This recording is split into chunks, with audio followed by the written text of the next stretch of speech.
En el otoño de 2012, Radio Televisión Española comenzó a emitir una serie producida por Diagonal TV que, con el título de Isabel, vino a mostrarnos a lo largo de 3 temporadas los sucesos acaecidos entre 1461, el año en que Enrique IV llama a su lado a sus hermanos,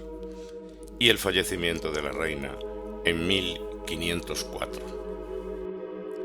Sin olvidar que es una historia guionizada para alcanzar el interés de una gran mayoría de telespectadores, resulta admirable y sorprendente a la vez cómo es posible imbricar la vertiente emocional de los individuos con una rigurosidad histórica que se acerca mucho a la perfección. Con un presupuesto generoso, pero que, como otro mérito más, no alcanzaba una tercera parte de cualquiera de las series foráneas que aparecen en nuestras pantallas, no más de 600.000 euros por capítulo, pudimos ser testigos de una parte fundamental de la historia de España en la que no se escatimó vestuario, escenarios reales y profundidad de los personajes, muchas de cuyas imágenes estamos utilizando en esta presentación. El primer capítulo comienza precisamente con la muerte de Enrique en 1474 y la magistral escena del momento de la autocoronación de Isabel para, regresando al pasado, situar la acción en 1461 y abordar la historia desde entonces. Y volviendo a nuestro relato, deberíamos centrarnos en el personaje principal del mismo, que no es otro que la infanta Isabel, hija de Juan II e Isabel de Portugal y Braganza, su segunda esposa.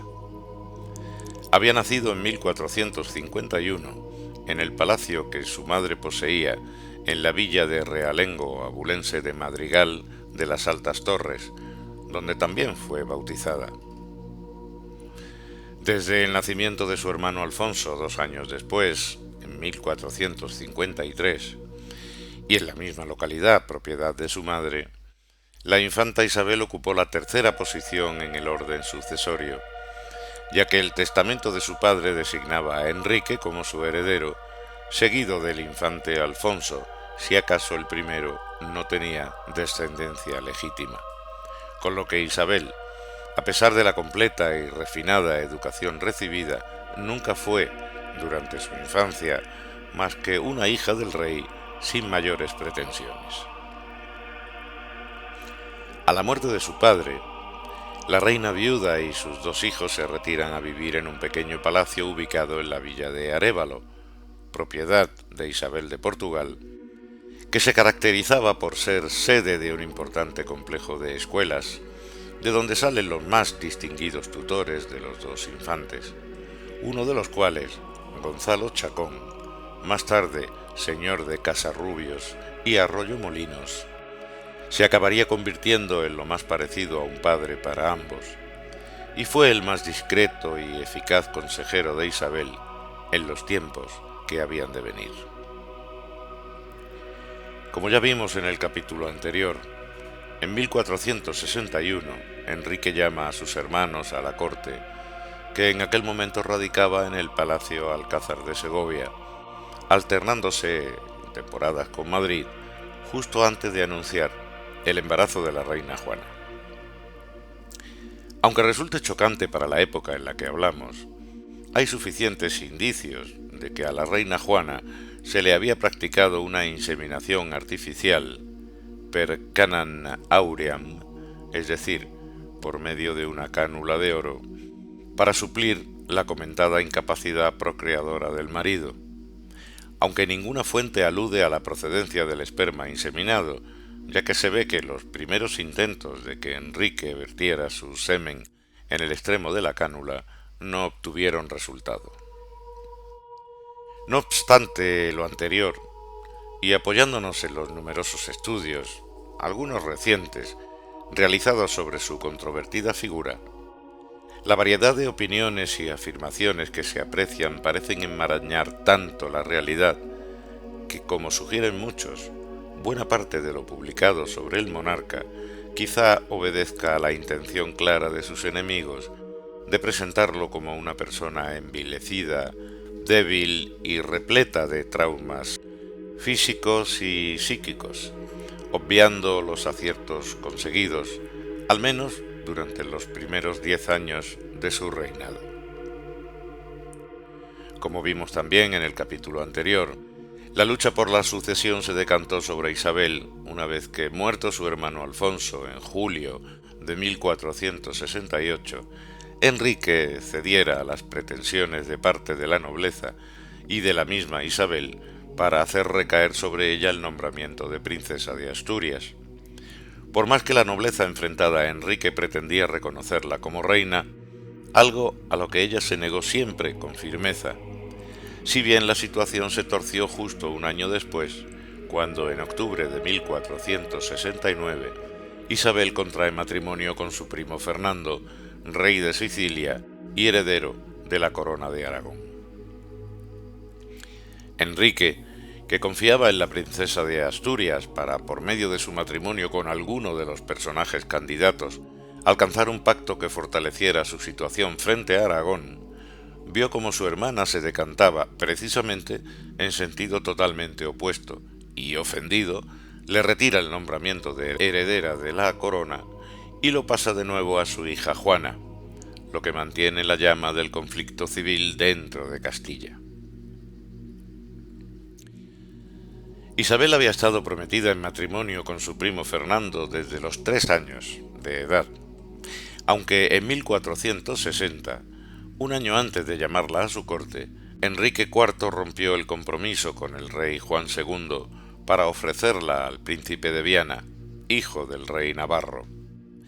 Sin embargo, todo el entorno de Isabel la apoyó sin ambajes cuando decidió prometerse con el heredero a la corona de Aragón, seguramente con la idea de que la paz entre ambas coronas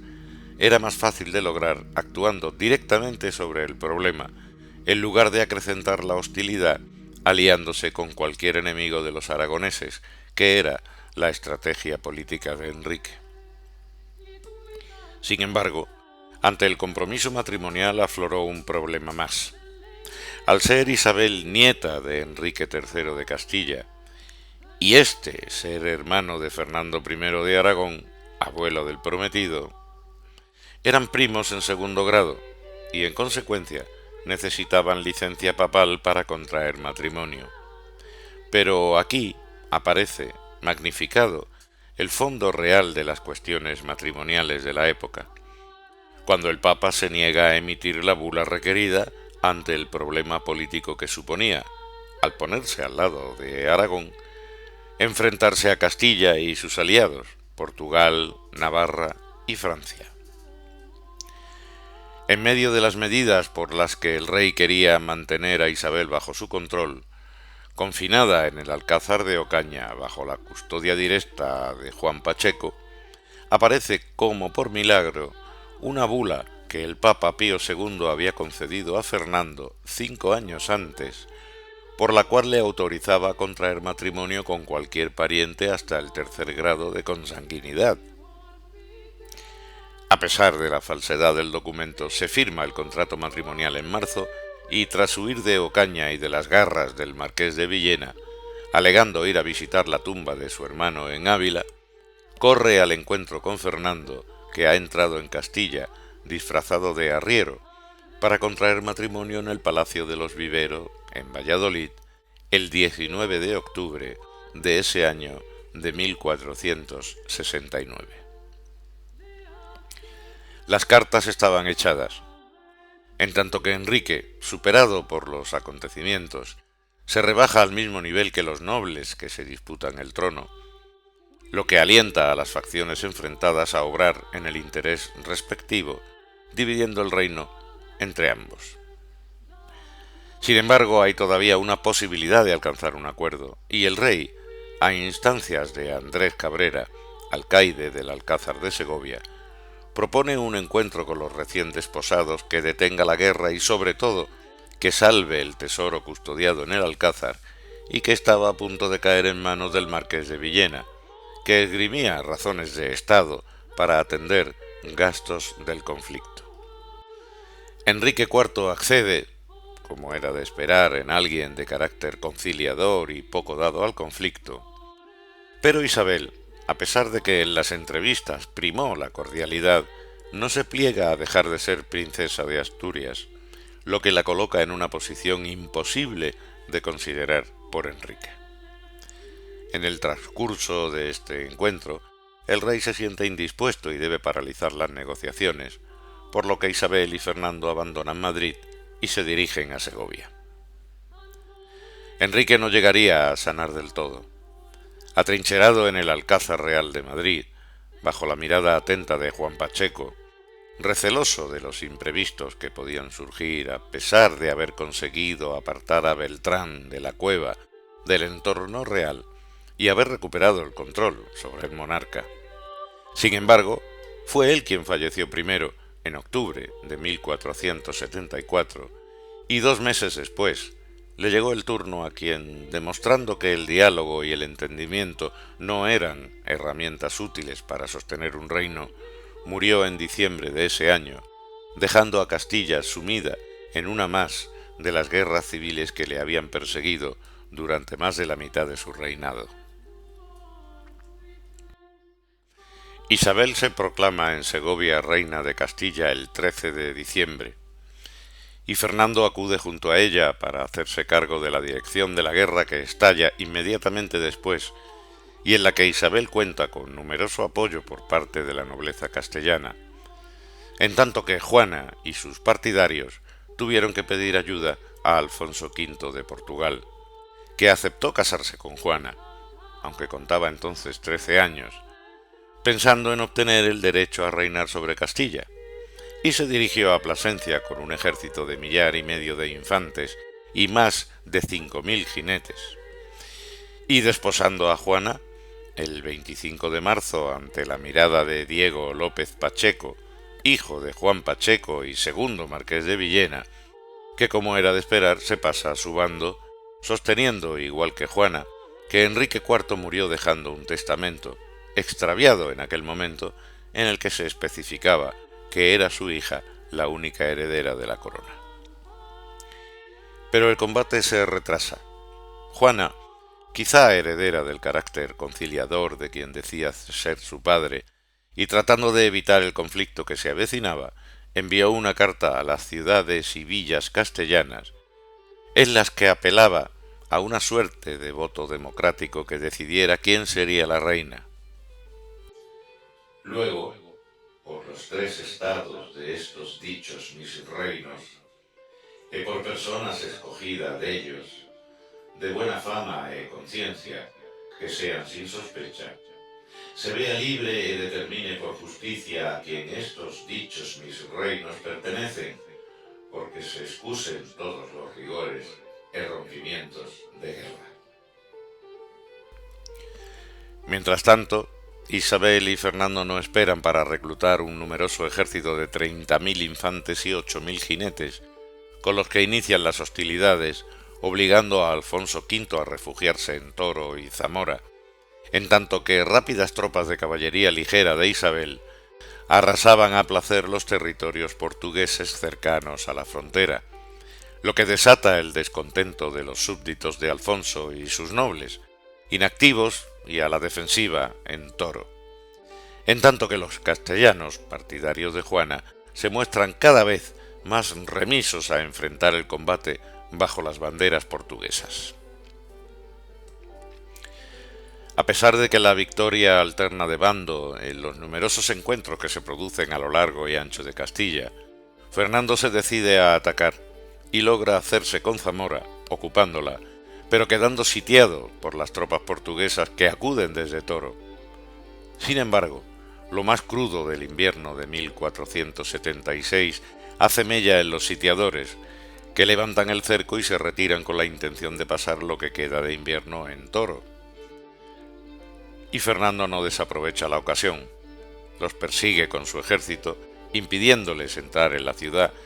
y causándole las suficientes bajas como para que, a pesar del resultado un tanto incierto,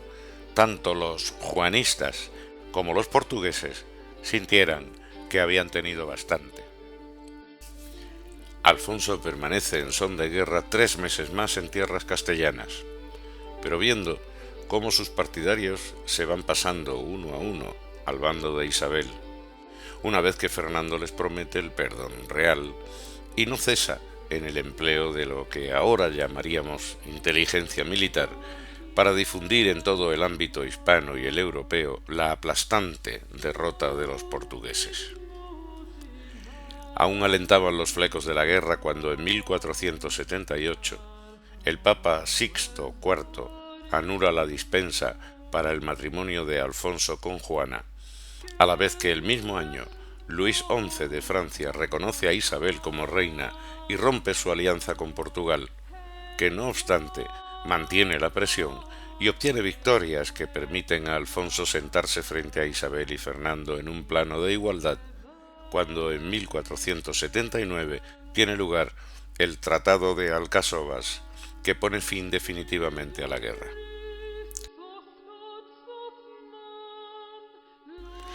Juana, dolida ante los golpes del destino, decide alejarse de Castilla y de los problemas mundanos, y se recluye en el monasterio de Santa Clara, en Coimbra, donde tomó los hábitos al año siguiente, alternando la vida monacal con salidas a la corte de Lisboa, donde se la recibía con sumo agrado y donde dieron siempre el tratamiento de la señora. Nunca dejó de firmar Yo la reina hasta su muerte en 1530, a los 68 años. Fue inhumada en el convento de Santa Clara, donde tomó los hábitos, pero el terremoto de 1755 provocó tales daños en la ciudad portuguesa que los restos de Juana de Castilla, para algunos la Beltraneja, se extraviaron, por lo que jamás podrá efectuarse el análisis que confirmaría definitivamente si fue o no hija de Enrique IV.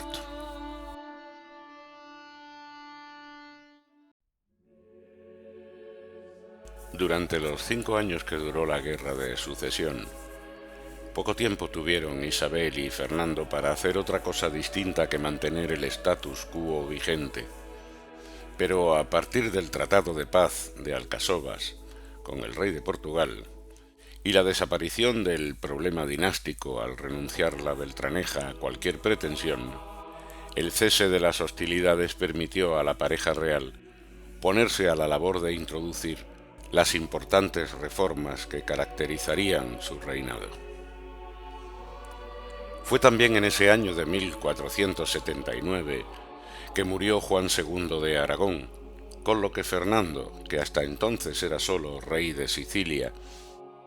hereda la corona de su padre convirtiéndose en Fernando II de Aragón, una corona que abarcaba enormes posesiones a lo largo del Mediterráneo, ya que comprendía, además del propio Aragón, los reinos de Valencia, Mallorca, Cerdeña, Nápoles y Sicilia, y los ducados de Atenas y Neopatria, así como el usufructo de varios puertos en la costa de Berbería de los que se servía la flota aragonesa para controlar en parte las vías comerciales que llevaban al estrecho de Gibraltar. Pero era esa amplitud territorial, emprendida ya durante la época de Jaime I, la que constituía un lastre difícil de manejar, habida cuenta de los medios de la época. Tratando de sostenerse en un espacio geográfico de más de 2000 kilómetros de amplitud,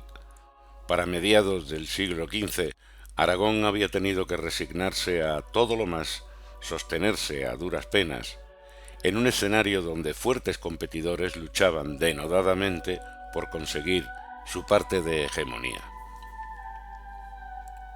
Las ciudades independientes de Venecia, Pisa y Génova controlaban con más firmeza cada vez las vías comerciales del Adriático y del Tirreno, en tanto que los turcos, en plena expansión hacia el oeste, eran los dueños incontestados del Oriente cercano y todo el norte de África, amenazando la salida al Atlántico, que era la única posibilidad de expansión del comercio aragonés. A un paso de la bancarrota, el matrimonio con la propietaria de la corona de Castilla no suponía para Fernando solución inmediata alguna, y en principio la única ventaja importante para ambas coronas era que el matrimonio de sus respectivos reyes aseguraba el fin de los conflictos fronterizos entre ambos estados, hasta entonces y durante siglos enfrentados y rivales, lo que no era poco. Sin embargo, se vio desde los primeros años, a partir de la unión de los dos monarcas, que estaban decididos a introducir profundos cambios de todo orden que afectarían de forma capital los modos y usos establecidos hasta entonces. No en vano, se considera históricamente que es durante el reinado de ambos que en la vieja Hispania comienza la transición entre la Edad Media y la Edad Moderna. Se suele aceptar que a partir de la boda de Isabel y Fernando tiene lugar la unidad de España, aunque observando con atención los elementos que dan forma a la política de entonces, apenas se percibe atisbo de esa unión, sino de la creación de una peculiaridad, que consistía en que dos coronas independientes se habían asociado a través del matrimonio de sus respectivos monarcas, algo hasta entonces jamás visto. Y si bien para la época que acababa se consideraba que los reinos eran propiedad personal de los reyes, resulta complicado entrever esa pretendida unidad más que en los símbolos y en la convivencia de ambos cónyuges. Es precisamente a través del plano personal de los reyes por donde se comienza a generar la idea de un solo Estado, que aún tardaría décadas en materializarse,